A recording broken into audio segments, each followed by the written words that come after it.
Hello and welcome to Airheads, a not-so-serious look at the serious business of royal rumours, gossip and gowns. I'm Tom.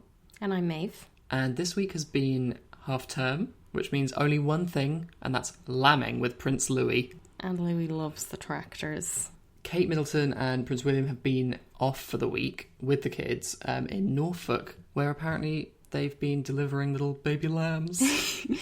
Will was in Cardiff on Saturday, meeting with some injured rugby players as patron of the Welsh Rugby Union, and he shared some insight into what they'd been doing during the midterm break. Of the lambing, he said, Charlotte wasn't sure at first, but George was straight in there. Louis loves the tractors. Clearly, George is following his mother's footsteps with this interest in midwifery. Please, Kate, for Louis' birthday, give us a picture of our little bloke bombing along on a tractor. The family was able to go away on this holiday whilst keeping up the pressure for everyone to be filling in the Big 5 questions survey. Tom, we've talked about this survey so much you can't even get the name right. This is the 5 big questions on the Under 5 survey that Kate has made her passion project.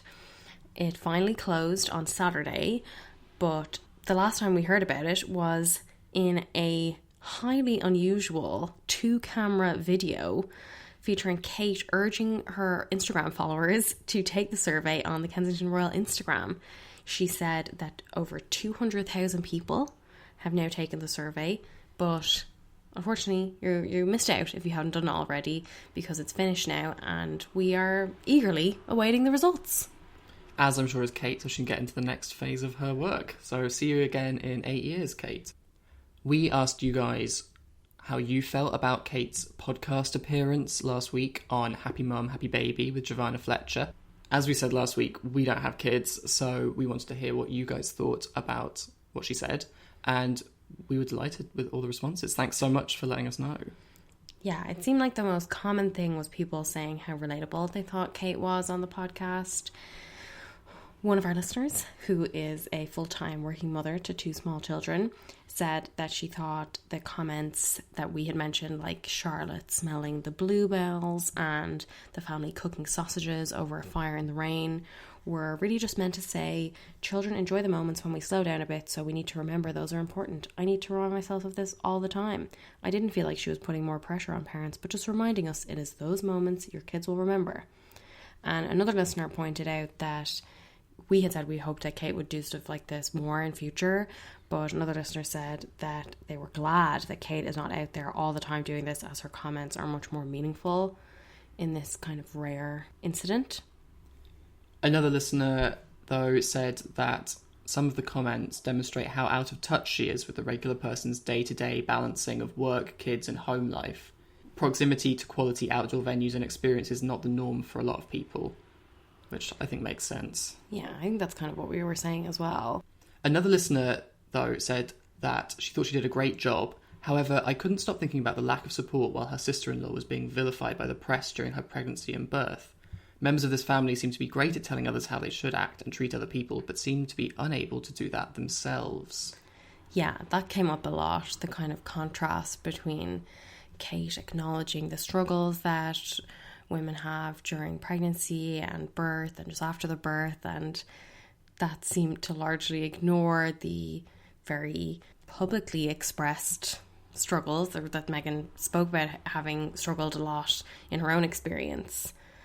But what stuck out to me was this week that while Kate and Will were on holiday, we can presume they conveniently missed Prince Andrew's big boy birthday party to celebrate his 60th, that we had heard so much last week about how Meghan and Harry were snubbing by not coming back, but it seems like Kate and Will couldn't even be bothered to drive up from Norfolk for the big day. So was that a snub too? Was that mean to the Queen? So the royal family, it was kind of business as usual for them this week in terms of birthday Instagram posts. So the royal family on all their social channels marked Andrew's birthday with a black and white picture of Andrew as a baby. This is so tactical. Yeah, like, yeah. you know, who's going to say rapist, paedophile, those kind of negative comments they get all the time with a picture of a baby. Yeah. So I thought that was pretty smart. And also this like incredible bit of copywriting in the message, the caption that accompanied it. On this day in 1960, Prince Andrew was born at Buckingham Palace, the first child born to a reigning monarch for 103 years. Happy birthday to the Duke of York. So bringing it all back to the Queen. Yeah. You know, not so much about Andrew's own accomplishments in life, but the relationship that he had in that history-making moment that was his birth. They clearly know Andrew so well that they have to frame it as he's like the first of something. Like, he's not just a spare, he's the first child born to a reigning monarch. By total accident. Yeah. There was nothing from Clarence House or Kensington Royal or obviously Sussex Royal, but they don't normally post on his birthday anyway. But Clarence House did post a very nice picture of Prince Charles and Princess Anne on Anne's birthday back in August with lots of little, you know, party streamer emojis and stuff like that. So it's not unheard of that they would celebrate Charles' siblings' birthdays. They just don't for Prince Andrew. Wonder why. The wheels on the bus go round and round, round and round, round and round.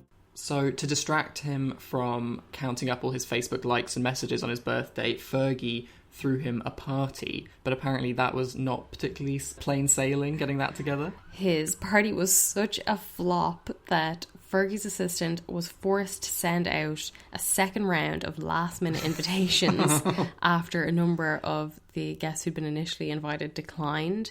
And in the end, it ended up being a private lunch at his home in Windsor Royal Lodge, and Tatler says it was a quiet and intimate gathering of about a dozen friends and family. So not even a party at all by his definition. Yeah, that's almost seems tactical. Keep it below the 12 makes a party. I don't think it was tactical. I think you would have preferred a lot more fanfare like we saw at his 50th birthday.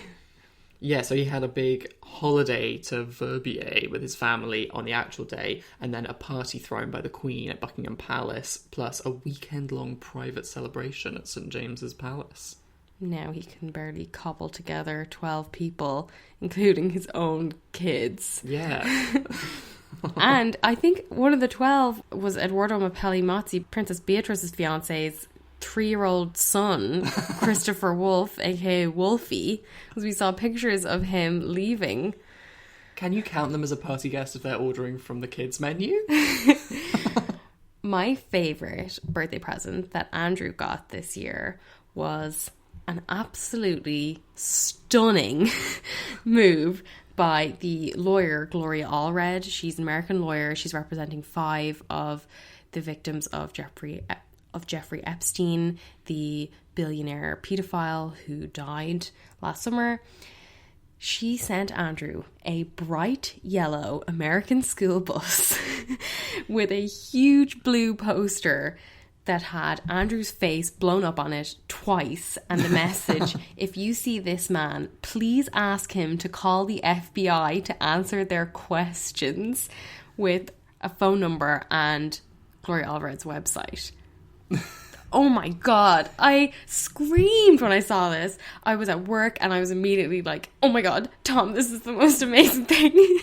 This is so exciting, because as if the bus wasn't good enough, they had this bus over the course of an hour driving up and down the mall outside Buckingham Palace. So whenever the Queen or anybody looked out the window of the palace, all they could see was this screamingly yellow school bus for kids with this man written on the side. Like, the indignity of it. It's so mortifying. Somebody who cares whether, you know, Meghan wears dark nail polish or flesh-coloured tights or whatever, and then to have this, like, honking great school bus, like, driving up and down the mall for every tourist and everyone in the palace to see. Just stunning. The school bus itself was such a perfect choice of vehicle. Like, obviously it has all these kind of implications of, you know, children, which is great, but also That would be such a weird sight in the UK. Like, we don't have those bright yellow buses. We only see them in films on TV. So it would have been, like, incredibly eye-catching. Possibly, like, probably more eye-catching than if it had been on, like, a red double-decker. Not that that would ever happen, because there's no way the Transport for London people would allow them to put that on there. But, yeah, it was, like, such a standout thing. The photos were amazing. And I just wish I'd been there to witness the Queen's reaction. I know. To be in that room, to see the poor courtier who had to say, excuse me, ma'am. Oh, what an amazing moment. The only thing that could have made this any better was if it was on Wednesday, on Andrew's birthday, but it was actually on Friday. Gloria Allred did give a little impromptu press conference in New York to talk about her gift when she said of Andrew, if he thinks we're going away and forgetting that he has not yet spoken to the FBI, he's wrong. She also said, I implore you, Prince Andrew, you must do the right thing and stop shaming your family, the Queen, your children. If you have done nothing wrong, then just talk to the FBI. Like, it's really as simple as that, isn't it? Yeah. And I mean, this kind of statement just leads everyone down the kind of thought path of, like, if he hasn't talked to them yet, there must be a reason. Yeah.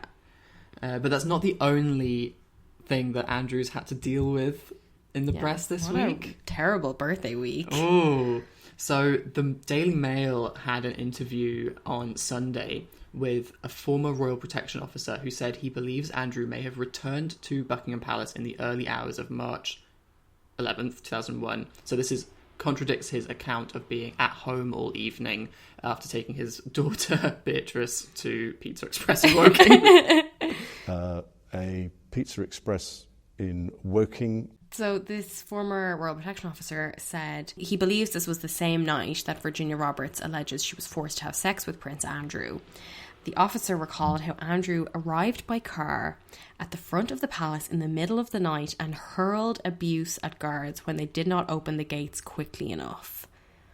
What an asshole. I mean, we've heard stuff like this before. Like, didn't he drive through the gates one time when people wouldn't open them quickly enough? You know, he is famously really arrogant and rude. Yeah. But just to do something like that on a night that now is so important. Yeah, when every action that he makes on that night is under scrutiny, for one of them to be shouting at people for not opening doors quick enough. Yeah. The Sun also had an interview with a new witness who was Jeffrey Epstein's former phone and internet specialist. What a grim job. Ugh. And he claims that he saw Andrew groping Virginia Roberts on Epstein's Caribbean island. He said he was grinding against her and groping her. Gross. He said a lot of stuff like this. Yeah. But he also recalled talking to Andrew and not knowing whether to call him Your Royal Highness or the Duke or whatever. And he said, this is where it struck me as how young the girl was, because she stood like a kid would stand behind a parent. It was so obvious she was so young and she never said a word. I thought she looked particularly young. It bothered me. I thought that it wasn't appropriate. I mean, he didn't do anything about it at the time, but, you know, it is another example of these stories piling up against Andrew. Yeah. And at some point, he's not going to be able to ignore them anymore. And everything that is pointed out that he may have lied about, such as meeting Virginia Roberts or where he was at Pizza Express night, they just all stack up into what is his big lie. You know, people are just going to keep speculating, and it's not looking good for him. Yeah, especially because it seems like the Queen is very keen to rehabilitate his image and get him back out, particularly for, I'd say, Trooping the Colour. She probably has her eye on him being there, if not as Colonel of the Grenadier Guards, which he's not anymore, then at least on the balcony. But the Sunday Times had a story today that senior military figures have said Andrew must not be allowed to attend trooping, which is on June 13th, in any capacity. A military official said Prince Andrew's participation in the event would very likely and unfairly damage the reputation of the Queen and the monarchy, and he's already stirred up enough problems for them. That although palace sources have insisted no decision has yet been made about his attendance at the parade or the balcony appearance, Andrew is understood to hope that Princess Beatrice's wedding in May might soften the public mood towards him in time for an appearance in June. Some royal sources think that is unrealistic. I do think that is extremely unrealistic. I think so. I mean, Drooping the Colour is like difficult because it's both like a military thing, but it's also supposedly for the Queen's birthday, her like official birthday as opposed to her actual birthday. Yeah. So, I mean, I don't think it would be massively shocking if the Queen pulled a birthday card if she really wants her favourite son there. But equally, I think if they decide to excise him from the whole thing, could we see the very first official outing of the slimmed down monarchy? Like, we're not just cutting Andrew out, we're cutting out everybody. But that would mean no Harry and Meghan, and I desperately want Harry and Meghan to go. Yeah, and it would probably mean not allowing Beatrice to make her appearance there ahead of her wedding. And I'm sure Edoardo Mapelli-Mozzi is just dying to get his go on the balcony. Yeah. I mean, there's only one reason for marrying into the royal family, and that's to get on that bloody balcony. If he's even around by then. But I do think it's another example of showing how calculating the palace is, and that Andrew seems to again be using Beatrice as a sort of human shield. Yeah. And also an instrument in his public rehabilitation, which is a really disgusting way to treat members of your own family, particularly your children. Yeah. But we got some more royal wedding updates. Yeah, so apparently, according to the Daily Mail, Beatrice will be confined to her posh tent in the gardens of Buckingham Palace when she marries Edoardo Mapelli-Mozzi in May. Beatrice and Edo are due to wed at the 150-seat Chapel Royal before a reception in the palace gardens, but guests will not be allowed to enter the palace itself, and the couple cannot even have official photos taken inside. Clearly they decided having Buckingham Palace open for tourists was too lucrative to turn down. That's crazy. They won't even let them take pictures inside. I know. I think that's going to change. I don't think Andrew is going to settle for pictures in a tent. Yeah, this seems like something that they would let just any very wealthy member of the public do. Like, you pay like £2 million. You can do it at Kensington Palace. Yeah, so I don't know. One of our listeners asked about Beatrice becoming stepmother to Wolfie, Edo's 3-year-old son from his previous relationship with Dara Huang, who was his former fiancée. Which, you know, by the way, I feel like we really should have a lot more details on the very messy timeline of Beatrice and Edo starting up. But anyway, we're hopefully going to have a bit more on this next week, so we will touch on it then. There's a lot to say about this. But for now, the big story is all about Harry and Meghan and the Sussex transition of spring 2020.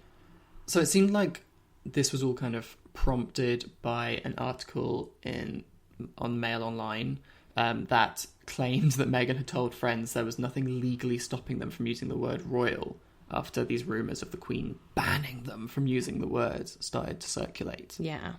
And then a source described the remarks as untrue, but it was enough to kind of, I suppose, get the ball rolling in terms of Harry and Meghan wanting to clarify it themselves as to what the hell was going on, because they know probably better than anybody in the world, like, the amount of speculation that can suddenly spring up overnight. I do kind of wish they weren't so responsive to these tabloid stories, because it does give them a lot more legitimacy. So, you know, announcing that they were going to be leaving and going to Canada after Dan Wootton's story in The Sun last month, and then again, you know, allowing them to be kind of prompted by tabloid stories, just kind of makes you think that these tabloid stories are often true, which I don't know if that's the message they want to be sending, certainly given their comments on the media in their new statement.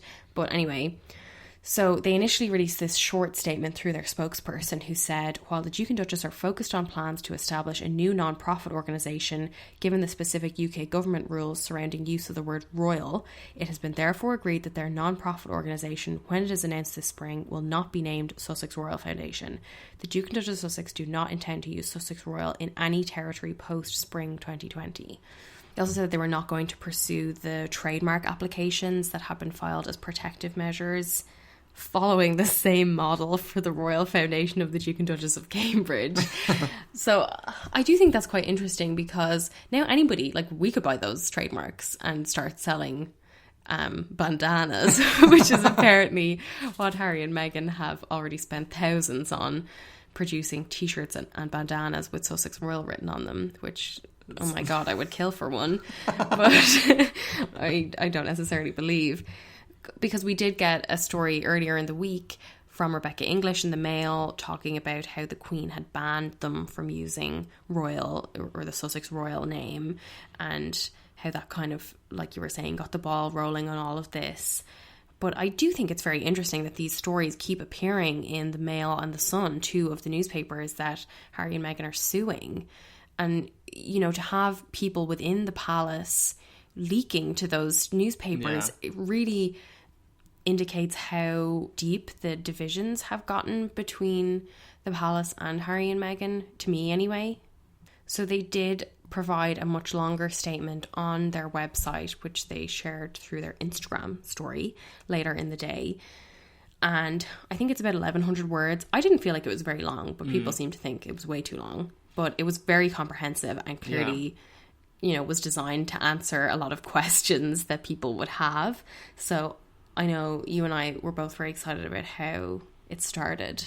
Oh, yeah. So there's this really good, like, trio of paragraphs in the kind of opening segment, which is a bit more general. So it says, the preference of the Duke and Duchess of Sussex was to continue to represent and support Her Majesty the Queen, albeit in a more limited capacity, while not drawing on the sovereign grant.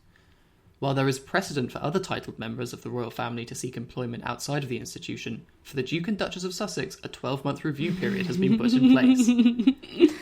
Per the agreement, the Duke and Duchess of Sussex understand that they are required to step back from royal duties and not undertake representative duties on behalf of Her Majesty the Queen. So, these 3 paragraphs, so good. We start out outlining that they wanted to help. That's all they wanted. Then, they got treated differently. And then finally, we can't represent the Queen, but Andrew can. Yeah. Coming so soon after those photos of Andrew meeting the Chinese ambassador and carrying this message from the Queen, that did really stand out. But, you know, I don't think these things are really anything they haven't said before. So in a way, I don't know if it's entirely necessary, but I do like that they did it anyway, because they're reminding people, like Harry said in his speech at the Sant'Abale dinner, that they had wanted to keep doing the royal work.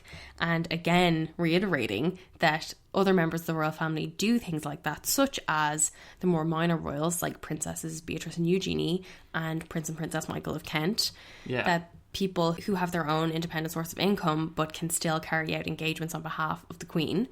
So very clearly highlighting that they are being treated differently, which I think is important to point out. They do give more specific details that we kind of hadn't been super aware of. So we'd heard a lot about Harry losing his military appointments and things. So they kind of clarify that a bit. They say the Duke of Sussex will retain the rank of Major and honorary ranks of Lieutenant Commander and Squadron Leader. During this 12-month period of review, the Duke's official military appointments will not be used as they are in the gift of the Sovereign. No new appointments will be made to fill these roles before the 12-month review of the new arrangements is completed. That's really interesting, because we had heard that Princess Anne was being lined up to take one of these appointments. Of course she was. She was like straight in there, first in line. But now it seems like, you know, well, certainly what we're being told is that the door is being left ajar for Harry. This seems to be like a repeated statement by a lot of the royal reporters. We're hearing it from all different angles, from the Telegraph, from the Express, on podcasts, on Twitter, that this door was being left ajar for Harry, but only for Harry. Yeah, they never say Harry and Meghan.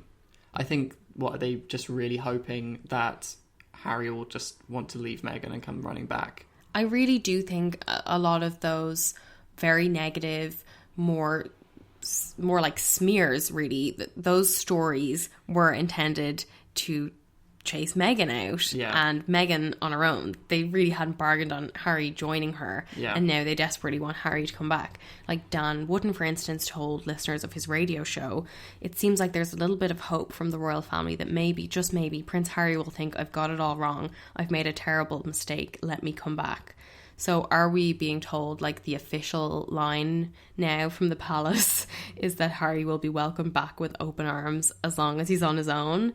Like, sort of setting up this narrative that the two of them are going to split somehow, like at some point in the future, and almost drive a wedge between them.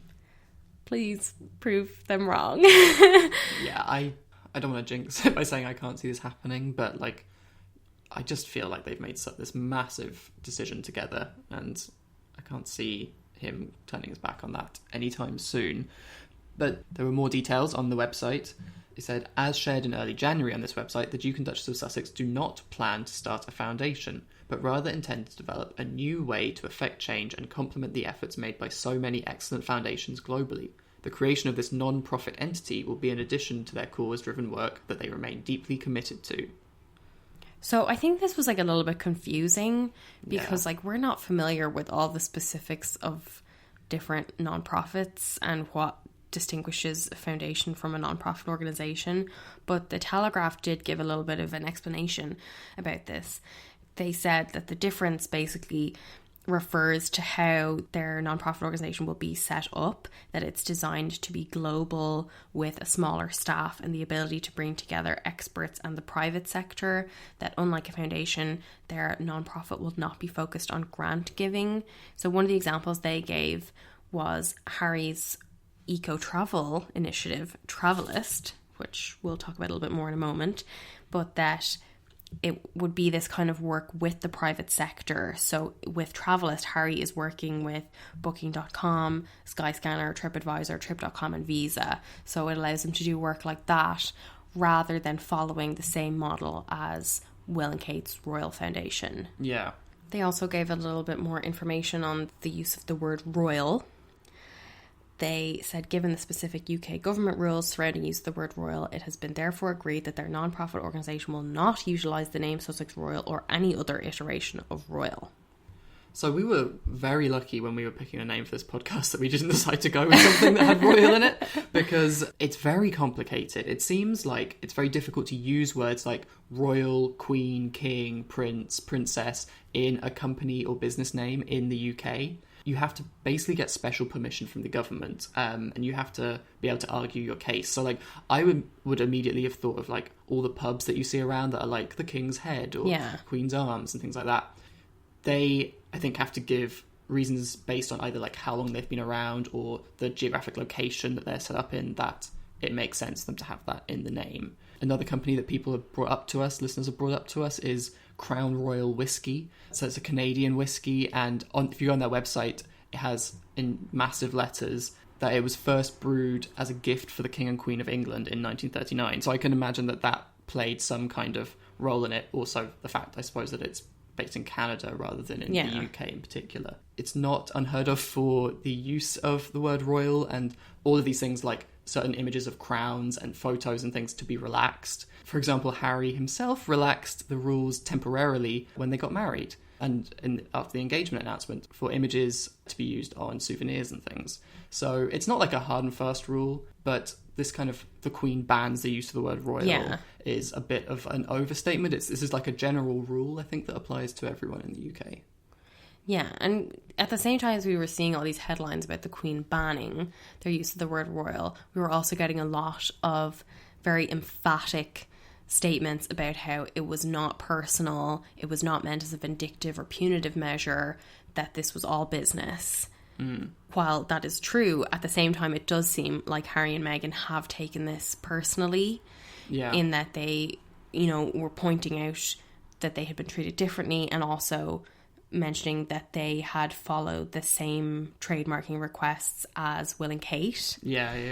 As much as people want to say, like, this wasn't personal, Harry and Meghan do seem to have taken it personally. Yeah, I think, releasing the trademarking requests, I mean, is this going to lead to a flood of people in America or wherever starting to print Sussex Royal on things? Like, could this be bad for the royals? Because, it just made me think of when, like, Beyonce filed all those trademark requests to do with Blue Ivy. Yeah. And I think she did it with Sir and Rumi as well. But it's totally protective measure so other people can't do it. It makes so much sense. Like when Meghan allegedly trademarked, was it like Tig Tots? Or like all those things to do with the Tig, or that she held onto the trademark for the Tig for her lifestyle blog. So it's someone else, so that, I couldn't start the Tig Meghan Stan blog. And more updates on that legal battle later. you know, one of the things I think you can tell that they feel strongly about this is the fact that they pointed out that while there is not any jurisdiction by the monarchy or cabinet office over the use of the word royal overseas, the Duke and Duchess do not intend to use Sussex Royal or any iteration in any territory. So pointing out that, like, the Queen doesn't own the word royal, guys. And the papers have, like, really taken that up and been like, Meghan points out that the Queen doesn't own the word. It's like, basically, in case you didn't already know this, which you probably do, people in the UK are very quick to forget that there are royal families anywhere else in the world. I know. They love it when Maxima comes here, but then they just forget that anyone other than the British royal family exists when it comes to the word royal. The Sunday Times had a story today about how helpers at the Invictus Games and workers are bloody angry at Prince Harry and that they feel abandoned by him, which is a little bit wild to me. Yeah. Because we got a very popular video, or certainly a very talked about. Yeah, this video on the Sussex Royal Instagram account, which last time I checked had more than 3.5 million views. It showed a fictional, disclaimer, fictional, not real, not a real text conversation, guys. A text exchange between Prince Harry and John Bon Jovi, baby, talking about a collab they were going to do for the benefit of the Invictus Games. On the 28th of February, Bon Jovi is going to re-record one of his songs with the Invictus Games choir at Abbey Road Studios. And, I mean, Harry's not going to sing along, but that he's going to be there too. I still hold like a tiny little hope that he sings on it and that he's terrible. But it's so odd to have these people from Invictus speaking up. Like, I'm sure there are other patronages that would be quite justified in saying they felt they'd been dropped. Like, we talked a little bit about Meghan and the National Theatre. Like, I could see them feeling a bit put out that she'd only just been appointed and then they're going away. There was a story in the Mail yesterday where members of the theatre community were saying that Meghan, if she doesn't prove herself by Easter, she should step down as patron of the National Theatre. And that doesn't in a way make sense, because that's something that you kind of need to be in London to be able to do. Yeah. But with the Invictus Games, this charity single is massive. And the video prompted so much discussion and debate. I was really surprised by it, because I feel like people didn't really talk about his video with Ed Sheeran that much. Yeah. Certainly not as much as this, but like the reaction to it was crazy. Yeah. The amount of comments, the amount of royal commentators who had something to say, all of the discussion on blogs and Facebook groups that I'm in, it seemed like people were really going wild over this, and I don't really know why. Yeah, I mean, I wasn't like massively into it when I saw it, but then when I started looking at the comments that were underneath it, I was like, well, I'm going to have to defend this till the day I die. Because people were being so horrible about it. People were saying it's tacky and what does he think he's doing? Even people saying, like, he says, what's up? People in the UK don't say what's up. Well, what's up? It just seems so crazy to me. Like, when I saw it, I was like, oh, this is kind of corny. But, like, that's, like, not unusual for a royal project. Like, yeah. Often incredibly corny. But at the same time, it was very different from anything that I had seen royals do before. And I am all for any kind of innovative use of social media. Yeah. And this seemed to me like a very good example of that. And it still had like those kind of cheesy dad jokes like, oh, just living on a prayer. Like, you know, which, you know, he is a dad. He's got dad jokes, whatever. But it just seemed like totally unwarranted, the backlash. I did really want to see like a behind the scenes of them making this video, because I feel like, you know, they've just got rid of their team. Who's making this video for them? Did he have to change Meghan's name in his phone to John Bon Jovi and have her photo, and then she's sitting there typing it out and he's doing a screen record? We also got an update on Travelist, as we were talking about earlier. You may remember we talked about Travelist late last summer when Prince Harry launched it so soon after, like basically right in the middle of that whole private jet drama, and we bemoaned the woeful timing of the launch.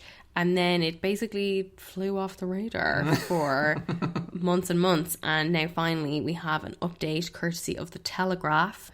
As Harry and Meghan announced all their transition details, they did also give information on their upcoming engagements, their final round of royal engagements at the end of February and beginning of March. One of which, according to The Telegraph, is that Harry will travel to Edinburgh for a day-long event in aid of Travelist. And it seems like what Travelist is going to be is a way of scoring like flights and different kinds of holidays and hotels and stuff to help consumers see what is the most eco option. Which I think sounds good, honestly. Yeah, I mean, they were very quick to underscore this, though. They said, it's not telling consumers and people what they should and shouldn't be doing. We want to create an industry where people's choices will automatically be better for the planet. So they're trying to get ahead of the whole preaching. Yeah. I thought that was such a funny line. Like, all of the stuff that people say about Harry and private jets is like, he tells people what to do and then he does another thing. And they're like, he's not telling people what to do. We swear to God, he's not telling people what to do. Yeah. We'll see what comes from this. But I think an online scoring system sounds like probably something that would be developed anyway. Like, given like now when you book flights, it like asks you if you want to offset your carbon and stuff like that. Yeah. It seems like all of this is kind of a natural progression in calls for more sustainability and more like awareness around the climate crisis. But on Maeve to our quote of the week. Who have we got this week? Oh, it has to be Gloria Allred. She's said so many incredible things in her little press conference about Andrew's school bus. My favourite though was a more serious moment where she said, I hope that he had a very happy birthday. Life is not as happy for the victims of Jeffrey Epstein. Like, that just boils it all down. You know, all the kind of worry about, oh, is Andrew going to get the bells ringing? Will the flags fly for Andrew's birthday? You know, and all the stuff about the royal wedding. It just seems so trivial. Yeah. Compared to these repeated requests for Andrew to share what he knows and to tell the truth. You know, the fact that he's not doing that just continues to reflect appallingly on him and the whole royal family, honestly. Yeah, and it's good to flip this perspective, you know, especially for us in the UK, to see, like, what is it like to see your, like, alleged abuser being celebrated on his birthday? Yeah, with fucking bells ringing in Westminster Abbey. Ugh. His sister had a much better week, however. Which brings us to our fit for a queen. Yeah, so despite the fact that she missed out on some extra military appointments, she got in a few more appearances at London Fashion Week. This is Princess Anne, of course, who presented Rosh Matani, founder of the jewellery brand Alighieri, with the Queen Elizabeth II Award for British Design. So you might remember a couple of years ago, the Queen went to London Fashion Week and sat beside Anna Wintour at Richard Quinn's show. Just like an absolutely iconic moment and like devastating for me that I wasn't there. I think about it all the time. Last year, Camilla went and presented this award, and this year it was Princess Anne. And she was my fit for a queen this week because she was wearing a really vibrant, fitted grass green suit with a printed green silk blouse. Not one, but two brooches on the lapel, and a shoulder bag by Launer, which is the Queen's fave handbag brand. Do you think on Princess Anne's mood board for this outfit there was any mention of Billie Eilish? No. Could we see some interesting hair dye situations? It was such a nice contrast, though, between the green and all of the gold. Like, Alighieri's jewellery has, like, this really nice kind of rough hewn shapes and textures to it in gold with lots of pearls, and just the contrast was so nice. And I kind of wish she had worn some of that jewellery. Yeah. It's such a like street style fave, this brand, and I saw so much of it at Fashion Week last week that I was like, oh my god, imagine if they just gave like a pair of the like Baroque pearl earrings to Princess Anne with this suit. She'd look amazing. But like typical of Princess Anne, this was a rewear, according to the Telegraph. Sustainable fashion. Yes, which is also one of the tenets of Alighieri's brand. But anyway, according to the Telegraph, Anne's suit was previously seen in portraits taken last year. So of course, Anne rewore something she already had. I liked that she met Edward Enninful, Meghan's buddy, the editor of British Vogue. Yeah. I wonder if they talked about Meghan at all. I would love to have heard their conversation. We did get a little bit of insight into Anne's conversation with Rashmatani. She said, I liked speaking to her because she was very practical. We spoke about the challenges of manufacturing. I really appreciated her pragmatism. That is like exactly what you would expect, right? Yeah. That she comes up and straight away has like these very direct questions about the manufacturing process. Yeah, I'd say there's nobody maybe in the whole of the UK who's been to as many factories as Princess Anne. But we did get like this really interesting Instagram coverage from the royal family of this event. Like I was showing you, they posted all these Instagram stories of Anne's style through the decades, and they even did a little heart eye emoji slider to say if you liked her outfits. It was so cool. And as Rashmatani said, she's a style icon in every way. Oh my god. Praise. Anyway, first in line. Who's first in line for you this week, Tom? I mean, it's probably pretty obvious, but it's Gloria Allred again. This kind of absolutely god-level stunt that she pulled. The best royal birthday present that I've ever seen. It was truly spectacular. It took my breath away. Yeah, it's one of those like things that like you're trying to get to sleep at night and then you remember that happened and you're like, oh my god! Yeah, major. Please God, something comes from this, and hopefully everybody in the royal family is feeling very ashamed of themselves and driven to act. We shall see. Next week, what have we got coming up? Very exciting for Kate and Will. They will be hitting the West End on Tuesday. Date night. They are going to a special performance of the musical Dear Evan Hansen in aid of the Royal Foundation to do with their mental health initiatives. You and I have seen Dear Evan Hansen. What do you think Kate and Will are going to think? I don't think they're going to like it. They will not be found. Laughing. Also, very, very, very exciting, the return of Harry and Meghan to London. On Friday, Harry will be attending the recording of the charity single with Bon Jovi and the Invictus Games Choir at Abbey Road Studios. Hopefully we might see Meghan around before we record next weekend. This is just, it feels like an eternity since we got to talk about them being over here. So I'm really looking forward to it. Until then, thanks so much for listening. If you like the episode, please give us a 5-star review wherever you find your podcasts and tell a friend. You can find us on Instagram and Twitter at AirheadsPod and on Facebook at Airheads. So see you next week. Bye.